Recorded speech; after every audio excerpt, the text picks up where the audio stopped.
Chers amis, bonjour. Nous sommes heureux aujourd'hui de commencer une série d'études bibliques que nous voulons partager avec vous.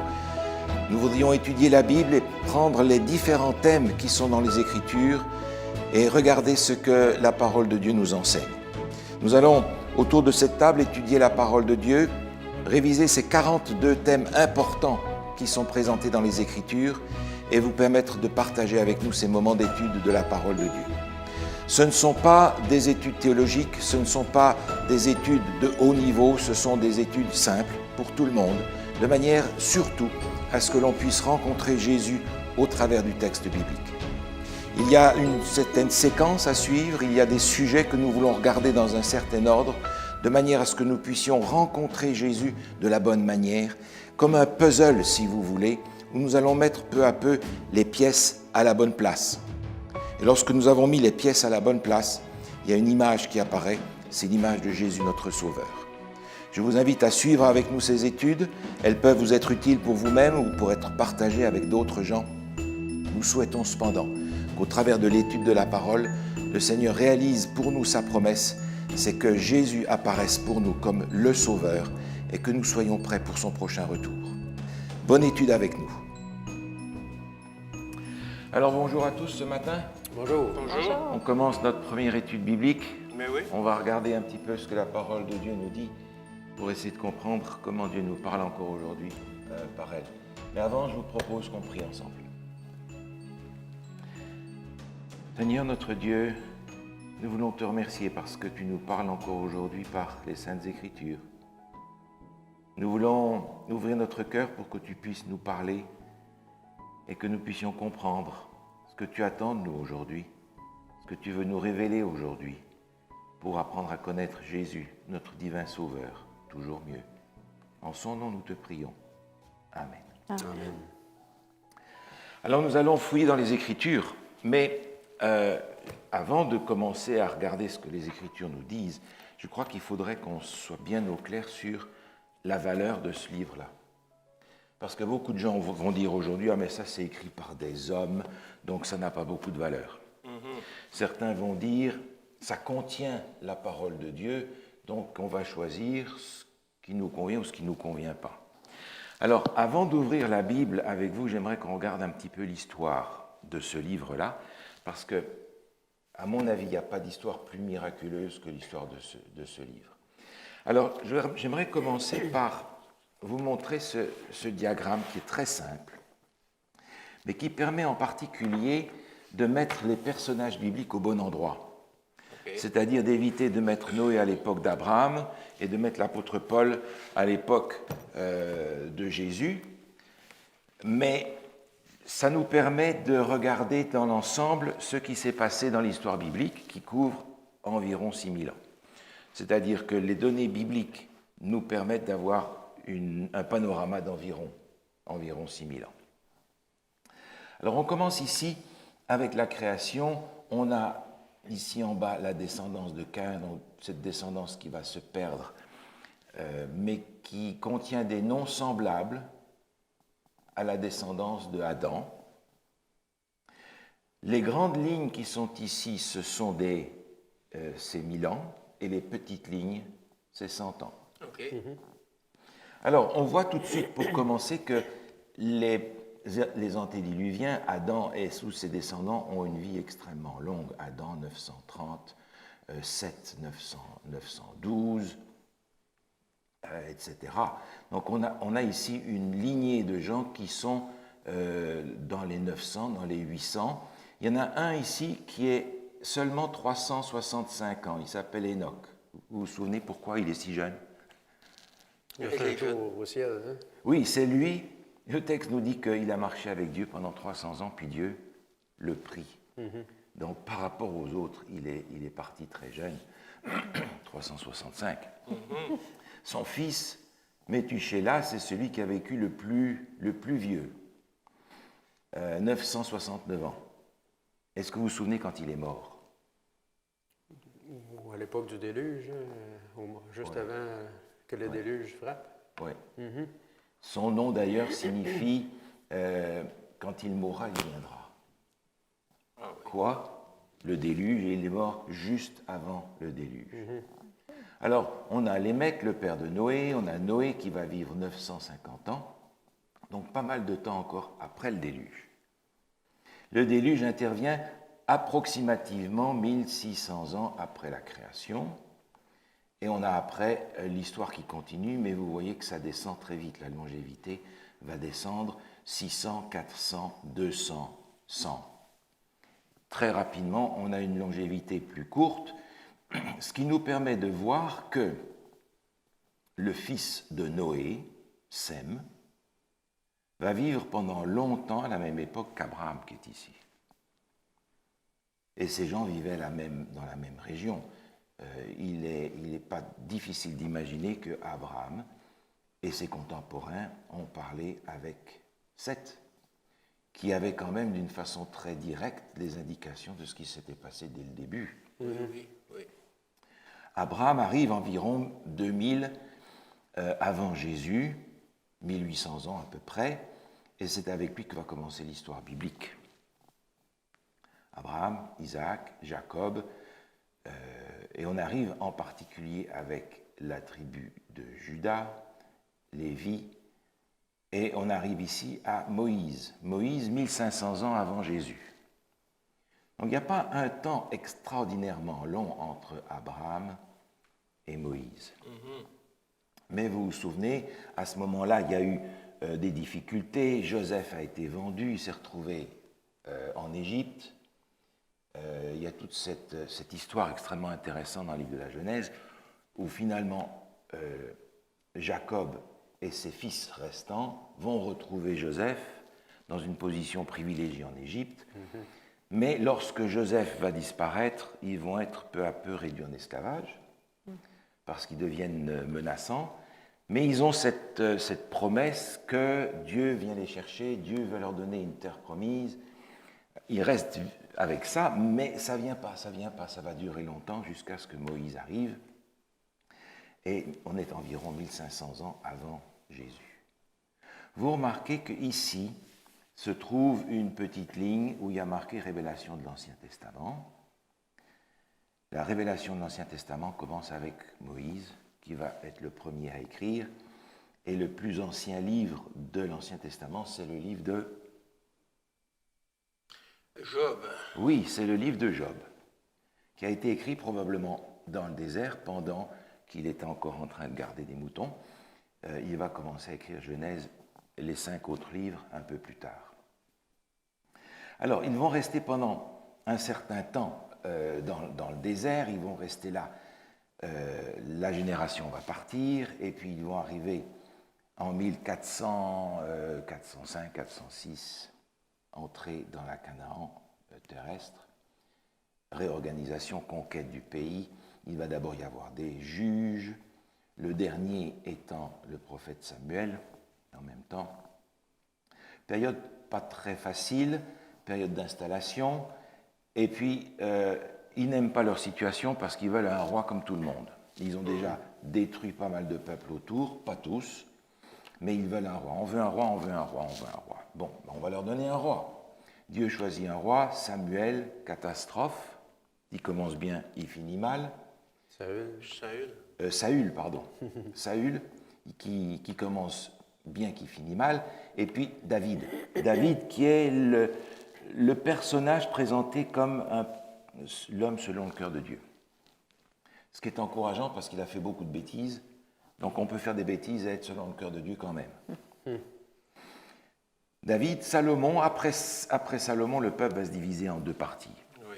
Royaume du sud, Juda et Benjamin, capitale Jérusalem. Royaume du nord, les 10 autres tribus, capitale Samarie. Il va y avoir querelle par rapport au roi, mais on a deux peuples.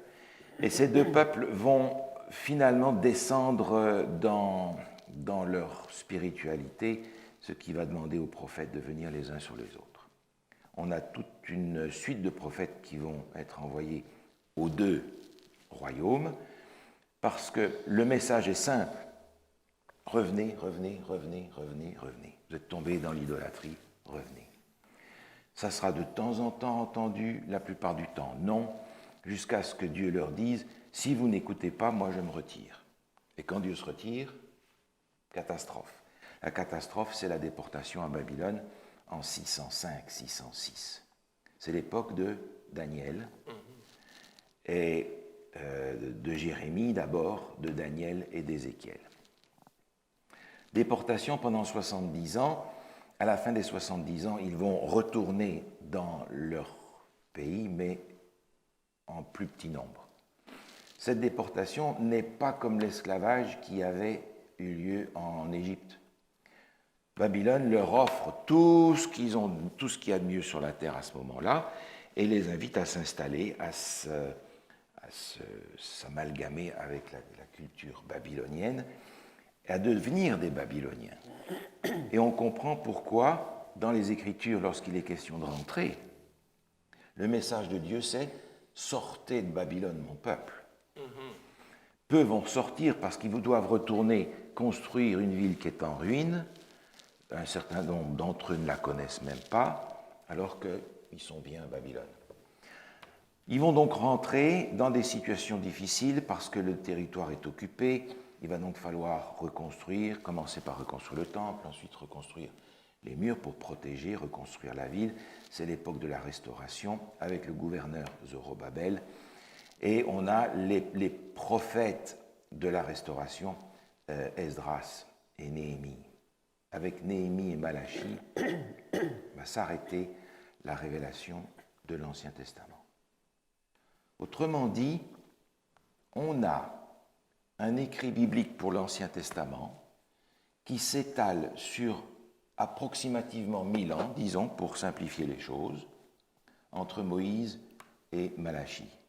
Malachie, 400 avant Jésus, entre 400 et Jésus, disons entre 400 et Jean-Baptiste. Il n'y a pas de prophète, il n'y a rien. Période très troublée, période de guerre, de guérilla, de massacre, période difficile pour Israël. Alors, si on regarde l'ensemble et si on simplifie les choses pour se donner une photographie dans l'esprit, on a à peu près tous les 500 ans quelque chose qu'on connaît bien. Alors, on a le déluge, environ 1500. 500 ans après, on a Abraham. 500 ans après, on a Moïse. 500 ans après, on a David. 500 ans après, on a la déportation. 500 ans après, on a Jésus. Donc, sans être trop compliqué sur les détails, ça nous donne des points de repère approximatifs tous les 500 ans pour se repérer dans l'histoire biblique de l'Ancien Testament. Ancien Testament écrit en gros entre 1500, 1400 et 400. 1000 ans pour écrire l'Ancien Testament. Alors maintenant pour le Nouveau Testament, c'est beaucoup plus facile parce que ça rentre dans 50 ans au contraire, entre 50 et 100. On n'a même pas pu écrire le Nouveau Testament en entier, NT, c'est juste cette petite partie-là. 50 ans environ.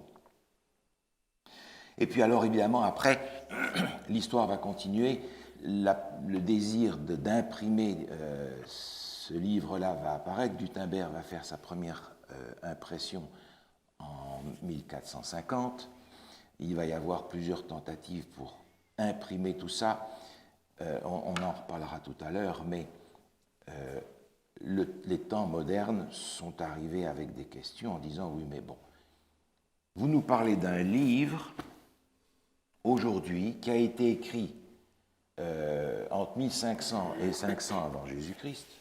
Qu'est-ce qui s'est passé entre-temps? Vous savez, quand on fait le jeu du téléphone, hein, je te dis quelque chose à l'oreille, oui, et puis vous transmettez ça, à l'autre côté, c'est quoi qui sort? Une petite variation, absolument. Là. Mais généralement, c'est une autre histoire, c'est tout autre chose. Plus tu mets de gens, pire c'est. Et là, on est loin, loin, loin. On est 2000, 3000 ans loin des originaux. Qu'est-ce qui s'est passé entre-temps? Et vous me dites que ça nous est rapporté fidèlement, cette histoire-là? Alors, beaucoup de gens doutent de ça. Ils disent, oui, mais c'est des hommes qui ont raconté ça, et puis c'est fini. Même chose pour le Nouveau Testament. On est ici séparés de 2000 ans. Qui est-ce qui me prouve que, quand je lis les lettres de Paul, ben c'est vraiment Paul qui a écrit. Quand je lis Matthieu, c'est qui a écrit ça? Alors la question arrive avec les temps plus modernes de savoir est-ce que ce livre-là est fiable. Alors, j'aimerais simplement, et d'une façon assez très courte d'ailleurs, vous montrer que Dieu a miraculeusement conduit l'histoire de ce livre au travers du temps, et il a répondu aux questions des êtres humains au bon moment. En ce qui concerne l'Ancien Testament, je vais quand même garder le diagramme devant nous. En fait, on avait jusqu'au XVIIIe, XIXe siècle des manuscrits qui étaient anciens et qui dataient au mieux 9e au XIIIe siècle. Alors, on avait des textes là qui n'étaient pas tous en accord les uns avec les autres, certaines variantes, mais on n'avait pas grand-chose avant ça. On avait quelques textes partiels, on avait des petits morceaux, on avait des textes qui étaient de différentes sources, mais rien de suffisamment complet pour retourner au Nouveau et encore moins à l'Ancien Testament. Alors, pour commencer avec l'Ancien Testament, je crois que l'événement le plus significatif, c'est la découverte des manuscrits de la Mer Morte. OK. La Mer Morte, vous voyez où c'est? Oui. La Mer Morte en Palestine, au nord-ouest de la Palestine, se trouve une région, un endroit qui a servi à construire en particulier un monastère. Vous avez ici une carte que je vous montre. Avec la Mer Morte, ici vous avez le lac de Galilée, le Jourdain entre les deux, Jérusalem est ici, et au nord-ouest de la Mer Morte, il y a une toute petite plaine qui fait le tour, plus ou moins. Cette Mer Morte est à 400 mètres en dessous du niveau de la mer. Donc c'est une grosse cuvette avec des montagnes tout autour, donc ça chauffe comme tout ici. Le lac de Galilée est déjà 200 mètres en dessous du niveau de la mer. Alors, quand vous descendez depuis Jérusalem vers Jéricho, par exemple, vous avez la route qui descend, vous voyez un grand panneau, c'est marqué niveau de la mer, et vous regardez là-bas en bas, vous avez la Mer Morte tout en bas, qui aujourd'hui d'ailleurs ne ressemble plus à ça parce que tout le sud est exploité pour tous les produits chimiques que le Seigneur a donnés à Sodome et Gomorrhe à l'époque. Donc aujourd'hui, ils en font toutes sortes de choses, donc des produits de beauté aussi. Mais il y a ici une région intéressante parce que c'est là qu'en 1947-48, un bédouin se promène avec son troupeau de chèvres qui mange les petits épineux qui sont par-ci par-là, et il perd une chèvre. Alors, dans cette région, il y a beaucoup de grottes partout. Alors, il se dit, bon, elle est tombée dans un trou. Alors, il prend des pierres, il les jette dans les trous pour voir si la bête dit quelque chose. Et en jetant une pierre, il entend quelque chose qui se casse. Alors, il rentre et il trouve des jarres en terre. Certaines sont cassées, certaines ne sont pas cassées. Elles sont scellées avec un bouchon et de la cire d'abeille. Et vous avez une image ici, par exemple, de ce que ça peut représenter. Mais ce qui l'intéresse, c'est qu'il y a là-dedans des vieux manuscrits. Il ne sait pas ce que c'est. Alors il en parle à son clan, et les anciens vont chercher ces affaires-là, parce qu'ils peuvent faire de l'argent avec ça. Il y a toujours des touristes qui se promènent, il y a des marchands à Jérusalem qui vendent des antiquités. Alors ils vont chercher ces manuscrits, et ils vont essayer de faire de l'argent avec ça. Il y a certains manuscrits qui vont commencer à couper, parce qu'on vend plus cher une petite pièce qu'un grand morceau. Et c'est une histoire assez rocambolesque. Ils vont avoir affaire à plusieurs personnes, ils vont avoir affaire à un marchand dans les souks de Jérusalem, ils vont avoir affaire à l'Église orthodoxe, ils vont avoir certaines personnes qui n'ont pas beaucoup d'intérêt pour ces vieux papiers, parce qu'ils en ont. Mais finalement, ça va arriver de fil en aiguille entre les mains des scientifiques de ce temps-là, certains à Jérusalem, certains aux États-Unis, qui vont communiquer, ils disent on a trouvé quelque chose. On ne sait pas d'où ça vient. Il en est un qui va voyager directement des États-Unis, prendre l'avion, arriver tout de suite pour trouver ces manuscrits. On dit, mais ça, c'est des manuscrits très anciens de l'Ancien Testament. Alors il faut qu'ils remontent la filière, ils essaient de savoir d'où ça vient, de trouver, mais le marchand, lui, il ne veut pas trop parler parce qu'il ne veut pas perdre son marché. Les Bédouins, difficile à trouver. Finalement, on va réussir à acheter l'origine de tout ça. Et les scientifiques ont dit, mais s'il y en a un, s'il y a des manuscrits dans une grotte, il doit y en avoir ailleurs. Alors il y a une immense chasse au trésor qui est lancée dans ces cavernes, et effectivement, dans cette région-là, on va trouver un certain nombre de cavernes avec des manuscrits à l'intérieur. Alors on va se poser la question, mais qu'est-ce que c'est et d'où ça vient?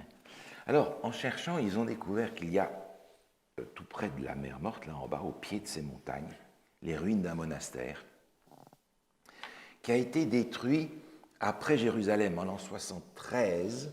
Il a été détruit quand les Romains ont eu fini de liquider Jérusalem. Ils ont continué à étendre leur destruction. Ils sont descendus le long de la mer Morte. Ils ont détruit le monastère, tué les moines, qui ont à l'avance prévu le coup. Ils savaient que Jérusalem était détruite et ils savaient que les Romains n'avaient pas fini le travail. Donc ils ont pensé qu'il serait sage de protéger leur bibliothèque. Alors ils ont mis leur bibliothèque, c'est-à-dire des parchemins sur des rouleaux, dans les jarres. Ils ont scellé ça pour que ça reste intact. Et ils ont été cachés ça dans les grottes de la région. Ce qui est très heureux parce que c'est sec, cet endroit-là. Donc sec, ça se préserve. Et ce qui est absolument incroyable, miraculeux, vraiment la main du Seigneur, c'est que il y a des milliers, des millions de gens qui sont passés devant ces trous au cours des siècles. Mais des millions de gens qui sont passés. Il n'y en a pas un qui a eu l'idée d'aller voir ça. Heureusement que moi, je ne suis pas passé parce que j'aurais été voir. C'est vraiment comme si Dieu avait gardé ces endroits protégés jusqu'au moment où on en aurait vraiment besoin. Alors, en étudiant cette question, ils se sont rendus compte qu'ils avaient là, dans ces manuscrits, la bibliothèque de ce monastère essénien, et non seulement les textes bibliques, mais d'autres textes de leur communauté, en fonction de leurs croyances, qui n'étaient pas toujours en accord avec le judaïsme traditionnel. Mais ce qui est intéressant, c'est les rouleaux du texte biblique. Et là, vous avez une partie, par exemple, du livre du prophète Ésaïe. C'est un rouleau de 7 mètres de long qui contient tout le prophète Ésaïe et qui est très bien conservé. Hein, vous pouvez le lire, là, il n'y a pas de problème. Ouais. Sauf qu'il n'est pas en français. Ouais. Et qui a été installé dans le musée du livre. C'est un musée qui a été fait précisément avec les manuscrits de la mer Morte. Vous avez ici en grand une poignée de manuscrits. À Jérusalem. À Jérusalem, avec une vitrine où se trouve un fac-similé du rouleau d'Ésaïe. Alors, ces manuscrits sont d'une grande importance parce qu'ils nous permettent d'avoir aujourd'hui en main l'Ancien Testament qu'avait Jésus. C'est-à-dire que ces manuscrits datent des années 300, 200, avant Jésus. C'est par conséquent le texte que Jésus avait en main quand il était sur terre. Comment est-ce que Jésus a défini son ministère? Comment est-ce que Jésus s'est défendu au désert? Il est écrit. Il est écrit. Quand Jésus va voir les disciples d'Emmaüs, par exemple, auxquels il ne se fait pas reconnaître, vous vous souvenez, après la résurrection, les disciples sont complètement dévastés parce que Jésus est mort, et Jésus va les retrouver en chemin, probablement Cléopas et sa femme, peut-être, et ils vont parler de Jésus qui est mort, qui devait venir, leur espérance, et Jésus va leur parler. Et dans Luc, chapitre 24, verset 27, il est dit, et commençant par Moïse et par tous les prophètes, il leur expliqua dans toutes les Écritures tout ce qui le concernait. Je paierais cher pour avoir cette étude biblique-là, moi. Parce que finalement, ça veut dire que l'on est tout à fait capable, comme Jésus l'a été, de montrer par l'Ancien Testament la mission, l'identité, l'autorité et la mission de Jésus quand il vient sur la terre. Oui. On va souvent chercher dans le Nouveau Testament, mais le Nouveau Testament, ça va être finalement la cerise sur le gâteau. Jésus n'en a pas eu besoin du Nouveau Testament. Il a utilisé toutes les Écritures. Et les disciples ont dit après, notre cœur ne brûlait-il pas au-dedans de nous lorsqu'il nous expliquait les Écritures? Ah, tout d'un coup, ils ont compris. Et juste après, dans le même chapitre, Jésus dit aux disciples, il leur explique ce qui devait arriver, c'est là ce que je vous disais lorsque j'étais encore avec vous, c'est Luc 24, verset 44, qu'il fallait que s'accomplisse tout ce qui est écrit de moi dans la loi de Moïse, les prophètes et les psaumes. Alors il leur ouvrit l'esprit afin qu'ils comprennent les Écritures. Les Écritures, c'est-à-dire l'Ancien Testament, est fait en 3 morceaux. La loi de Moïse, c'est-à-dire Genèse, Exode, Lévitique, Nombre, Deutéronome, le Pentateuque, les 5 premiers livres. Les prophètes, ce sont tous les autres écrits qui sont en fait écrits par les prophètes, que nous avons, nous, divisés en prophétiques et historiques. Mais les livres historiques sont écrits aussi par les prophètes.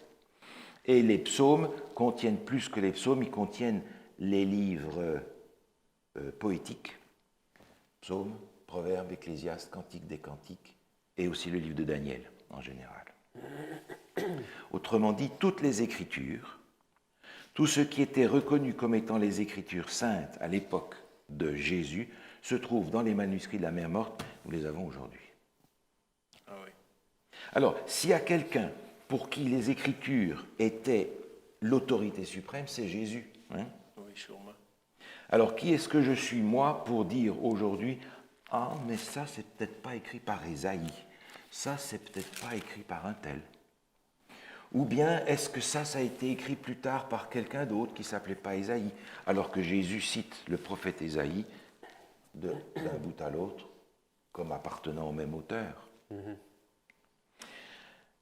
Nous sommes aujourd'hui dans une situation, à mon avis, très privilégiée parce que nous avons le texte que Jésus avait. Alors évidemment, nous l'avons au travers des traductions, ça c'est une autre question, mais nous avons aujourd'hui suffisamment de manuscrits en grand nombre pour savoir ce que dit l'Ancien Testament. Oui, oui. L'Ancien Testament est aujourd'hui attesté d'une façon claire. Jésus l'a utilisé, il n'a utilisé que ça, et il a condamné ceux qui utilisaient autre chose. Quand ils arrivaient avec leur tradition, les Juifs, les scribes et les pharisiens et les sadducéens, Jésus leur disait, vous utilisez votre tradition pour annuler les Écritures. Donc Jésus est clair, l'Ancien Testament, c'est la parole de Dieu, point. Et cet Ancien Testament, nous l'avons aujourd'hui. Les manuscrits de la mer morte contenaient un certain nombre de variantes par rapport au texte qu'on avait, mais des variantes nombreuses mais non significatives. Orthographes différents, noms de villes qui ont changé, faute de grammaire, faute d'orthographe. Tout un tas de bricoles de ce genre-là qui ne changent pas le sens du texte. OK. Qui ne changent pas le sens du texte. Là où on va avoir peut-être un peu des difficultés, c'est lorsqu'on a des textes où il n'y a pas les voyelles, puisque l'hébreu est une langue de consonnes. Et parfois, si on change les voyelles, on va aussi changer parfois le sens. Et il y a parfois des variantes par rapport à ça. Mais nous avons un texte de l'Ancien Testament qui est aujourd'hui parfaitement attesté. Je me dis donc, en tant que chrétien aujourd'hui, Dieu a protégé son Ancien Testament jusqu'à cette époque-là. Jésus lui a donné pleinement autorité. Et j'ai la chance, moi, de pouvoir lire ce que Moïse a écrit, ce que les prophètes ont écrit. Et c'est là, pour moi, une source d'inspiration complète parce que c'est la parole de Dieu. Voilà pour l'Ancien Testament. Ça va? Vous avez des questions là-dessus? Non, ça va bien. Ancien Testament, c'est très clair pour l'Ancien Testament. Maintenant, pour le Nouveau. Pour le Nouveau Testament, on a une période beaucoup plus courte, 50 ans, et le premier écrit de l'Ancien Testament semble être, je ne sais pas si vous vous en souvenez, la première épître de Paul aux Thessaloniciens. Et le dernier, le tout dernier, le dernier des derniers, Apocalypse. Apocalypse de Jean? probablement l'évangile de Jean. Ah oui, OK. Probablement l'évangile de Jean. Après. Bon, j'étais pas né, j'y étais pas, donc je Non. peux pas affirmer, hein, mais c'est probablement l'évangile de Jean.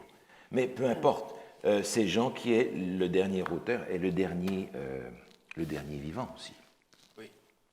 Alors, pour le Nouveau Testament, on avait encore une fois jusqu'au XVIIIe et XIXe siècle des manuscrits qui dataient aussi de cette époque ancienne, 9e, 13e siècle, avec l'inconvénient qu'il n'y en avait pas beaucoup et que ça ne recule pas très loin. Alors, la question s'était posée avec les traditions. Vous savez, il y a toutes sortes de choses qui sont véhiculées. Le Nouveau Testament, qu'est-ce qui lui est arrivé pendant le Moyen-Âge où les moines, dans leur monastère, entre le fromage et la bouteille, recopiaient les Écritures?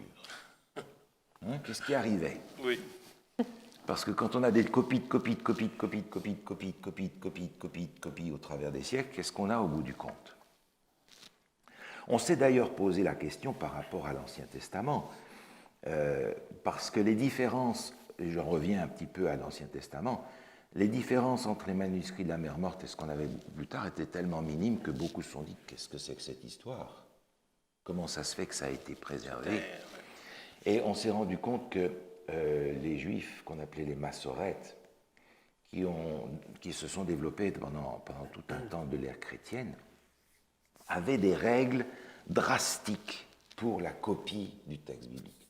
On les appelle des Massorètes parce qu'ils avaient des textes où ils avaient les deux Massores, la petite et la grande, les marges dans leur texte. Beaucoup d'entre eux écrivaient le texte sans espace entre les mots et sans espace entre les lignes. On ne pouvait donc pas enlever un mot parce que ça faisait un trou, on ne pouvait pas en rajouter un parce qu'il n'y avait pas la place, et on ne pouvait rien mettre entre les lignes. Donc c'était un système anti-fraude qu'ils avaient développé, qui rend le texte un petit peu plus difficile à lire, parce que même nous, si on a un texte sans espace entre les mots, il va falloir qu'on regarde comme il faut pour le lire. Hein. Et dans les Massores, ils mettaient d'un côté des indications sur le texte, le nombre de mots, combien de fois le nom de Dieu était là, etc., de façon à ce que, quand il serait recopié, X années plus tard, le copiste puisse vérifier si sa copie était conforme à la première. Et dans l'autre Massore, il mettait des indications sur le texte, des notes. Cette ville qui s'appelle aujourd'hui comme ceci, des indications sur le texte. Certaines de ces indications, parfois, avec le temps, sont rentrées dans le texte, sans nécessairement en changer le sens, mais c'était des notes qui n'étaient pas nécessairement là à l'origine, mais qui ont permis, en tout cas, de garder le texte biblique préservé pendant longtemps. Et contrairement à ce qu'on pensait, les chrétiens étaient aussi très scrupuleux sur la copie du texte biblique. Les copistes avaient un soin particulier. Les Hébreux devaient changer de plume, se laver avant d'écrire le nom de Dieu.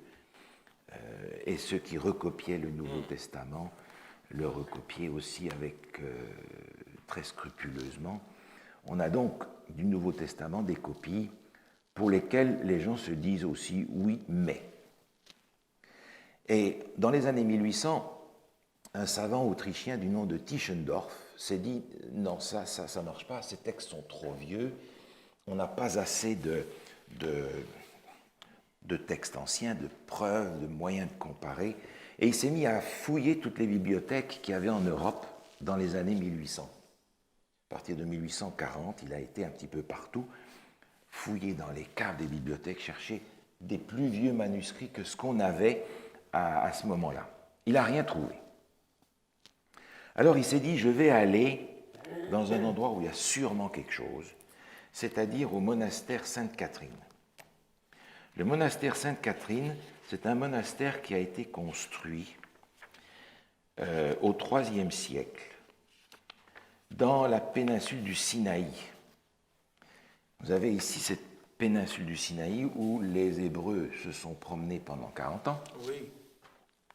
Et au sud du Sinaï, il y a le fameux Djebel Moussa, qui est la montagne où on considère que Dieu a donné les 10 commandements, qui est un lieu intéressant d'ailleurs parce que tout juste à côté, il y a une immense plaine, toute plate, en plein désert, où on imagine très bien le peuple d'Israël rangé, la tente tribu par tribu, juste à côté de cet endroit-là. C'est aussi l'endroit traditionnel, mais ça c'est juste une tradition, où Moïse aurait eu la vision du buisson ardent. Oui. Là en bas se trouve installé le monastère Sainte-Catherine. Alors il y va en 1844 pour la première fois, long voyage parce qu'il ne prend pas le train, hein. Non. Il y va en bateau, et puis il y va en chameau, et il arrive ici, à ce monastère Sainte-Catherine, qui est un monastère fortifié, parce qu'il y a constamment des bandes de brigands qui traînaient par là, et puis il y avait aussi des musulmans pendant un bon moment qui posaient des problèmes à ce monastère chrétien orthodoxe. Alors pour résoudre le problème, ils ont construit une mosquée à l'intérieur, ce qui le rend un lieu sacré pour les musulmans, et ça a éliminé toutes sortes de conflits et de problèmes, mais c'est comme une petite ville en soi. Plus tard, il y a eu du tourisme qui s'est fait, ils ont construit un bâtiment supplémentaire pour recevoir les visiteurs, mais comme cet endroit est très ancien, ils ont une bibliothèque particulièrement fournie et ancienne, et Tischendorf est allé là.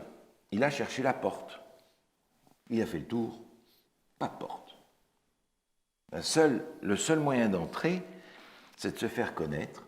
Et on ne le voit pas très bien sur l'image, mais il y a ici une petite boîte en bois Oui. qui est à 10-12 mètres au-dessus du sol, en haut de la muraille. Et quand on a réussi à faire savoir qu'on est là, il nous demande « qu'est-ce que tu veux ?» Et puis il nous descend d'une corde avec une planche et les moines montent le personnage par l'ascenseur jusque dans l'enceinte du monastère. Et puis voilà, tout va bien. Alors il est venu pour étudier, il est venu pour chercher. Finalement, on se rend compte qu'il est en train de chercher des vieux manuscrits. Il fouille, il cherche, il trouve rien. Disons, rien de mieux que ce qu'on avait. Oui. Mais il est quand même convaincu qu'il y a quelque chose là-dedans, et puis découragé, il se prépare à partir. Et puis, la veille de son départ, il y a un moine qui lui dit « Écoute, il y a là une armoire où on met les vieux manuscrits. C'est une espèce de poubelle à vieux manuscrits, c'est-à-dire tous ces vieux manuscrits qu'on ne pouvait plus bien lire, pas bien utiliser, etc. Il les mettait là. Et pour leur donner une sépulture honorable, quand un moine mourait, il mettait le petit moine dans un grand cercueil et il bourrait le cercueil de tous les manuscrits et ils enterraient le tout. Alors en attendant qu'il y ait un moine qui meure, il mettait tout ça là-dedans et puis le moine lui a dit « Écoute, serre-toi, regarde là-dedans si tu trouves des choses qui t'intéressent. » Alors il fouille et il trouve quelques pages du Nouveau Testament, justement beaucoup plus anciens que ce qu'on avait. Il en a juste quelques feuillets. Je dis, mais où est le reste? J'en sais rien, moi, où est le reste? Alors, il doit partir, il s'en va, il va revenir en 1859, il dit, bon, le reste doit être là. Mais il ne trouve rien. C'est-à-dire que maintenant, les moines savent qu'il est en train de chercher des vieux manuscrits pour les emmener. Donc, ils sont plus ou moins ouverts à montrer ce qu'ils ont, bien qu'ils soient très, très chaleureux envers lui, mais 59, il ne trouve rien. Il va revenir plus tard, il va y aller encore une fois, il va en 53, et c'est en 59 qu'il retourne pour la troisième fois, et là il va chercher, il ne va rien trouver. Il est très très frustré. Alors, il y a un responsable de ce monastère Sainte-Catherine qui lui dit « Écoute, tu vas partir demain. Viens passer la soirée avec moi. » Alors, il va dans son petit appartement et ils mangent ensemble, etc. Et le moine lui dit, écoute, tu vois cette porte-là, une petite porte de rien du tout. Derrière cette porte, il y a ma chambre de prière. Tu peux aller dans ma chambre de prière et tu verras, au milieu, il y a une espèce de prie-Dieu. Et là-dessus, il y a un tissu de velours rouge. Tu peux le soulever et regarde. Tischendorf y va, très curieux, et sous le tissu, il trouve ça. C'est-à-dire un codex. C'est plus des rouleaux. Ils ont inventé de mettre les pages les unes sur les autres et de les coudre du même côté, ce qui est l'origine du livre, plus facile que d'avoir des grands rouleaux.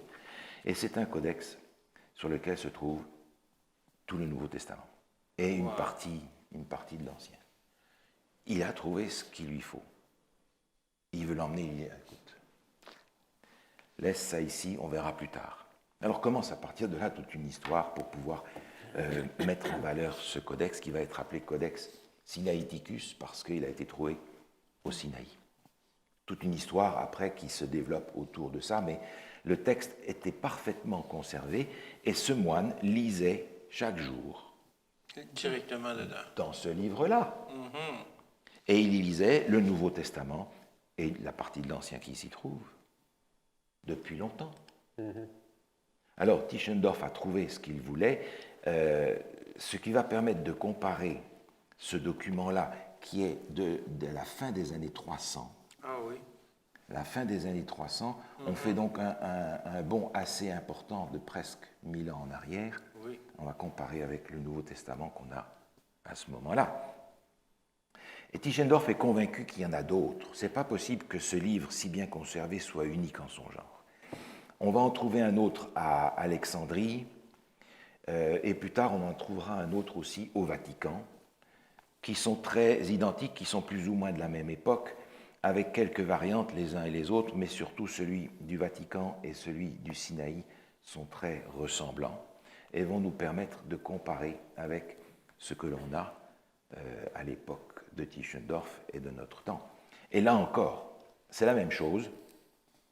On a des textes qui ont un certain nombre de variantes, des variantes d'orthographe, des variantes de grammaire. Parfois, il y a des morceaux qui se trouvent d'un côté et qui ne sont pas de l'autre, qui nous permettent de savoir quand on a ajouté quelque chose.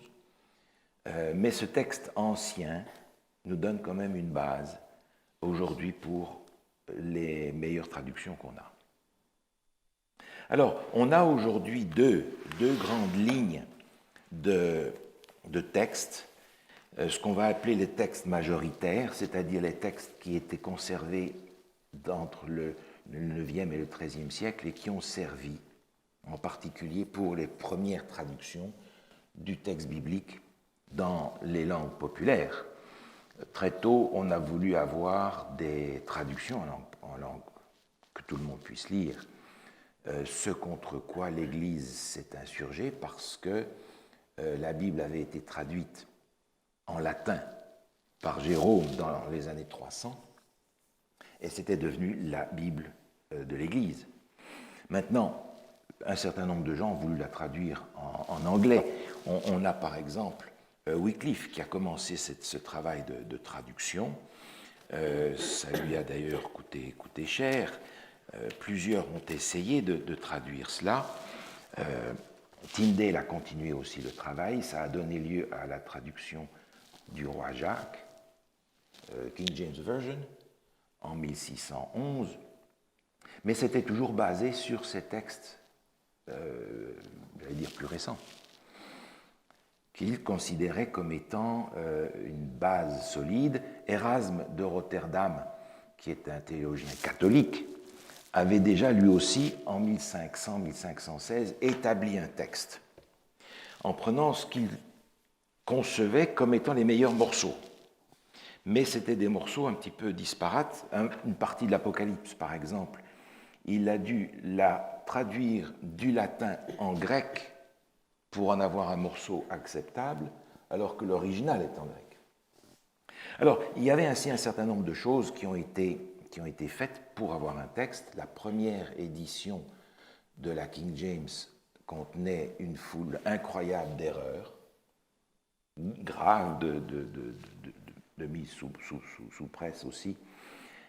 Donc il a fallu corriger beaucoup d'erreurs. Et l'intervention des textes du Sinaï et du Vatican ont fait une autre famille de textes. Pas très divergente, légèrement, mais aujourd'hui, on a ces deux branches. La plupart des versions contemporaines se basent sur ce qu'on va appeler les textes minoritaires, qui sont Sinaiticus, Vaticanus et Alexandrinus, qui sont moins nombreux, mais qui ont peut-être un peu plus de valeur du point de vue de l'authenticité du texte. La New International Version, par exemple, et la plupart de nos versions françaises sont parties de là. Louis II, à la fin des années 1800, a utilisé les deux pour commencer son texte. L'édition de 1910 a été pas mal de fois corrigée, un certain nombre d'erreurs de traduction s'y trouvait, mais en utilisant ces deux sources, on a aujourd'hui des traductions qui sont particulièrement intéressantes et proches de ce qu'on peut savoir être les textes originaux.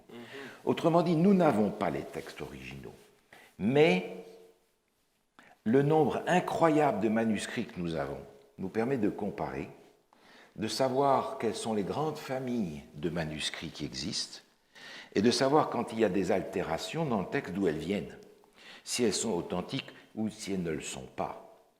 Certains passages, par exemple, se sont introduits dans le texte biblique, on en parlera après, qui n'en changent pas le sens, mais qu'on sait être des notes qui ont été ajoutées pour la compréhension du texte.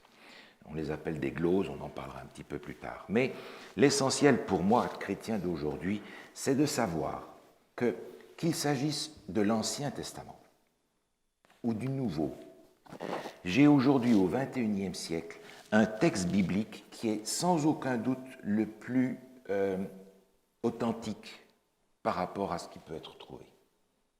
Le nombre incalculable, énorme de manuscrits qu'on a permettent de raffiner le texte pour trouver ce qui est le plus conforme à ce qui était l'original probablement. Dans ce sens-là, je trouve que pour l'Ancien comme pour le Nouveau Testament, Dieu a miraculeusement protégé sa parole. Et dans ce sens-là, sa parole est pour moi la parole de Dieu. On peut toujours dire c'est des hommes qui l'ont écrit, et c'est vrai, parce que ce sont les prophètes et les apôtres qui sont les secrétaires de Dieu. Mais ces secrétaires de Dieu n'ont pas écrit sur leur invention.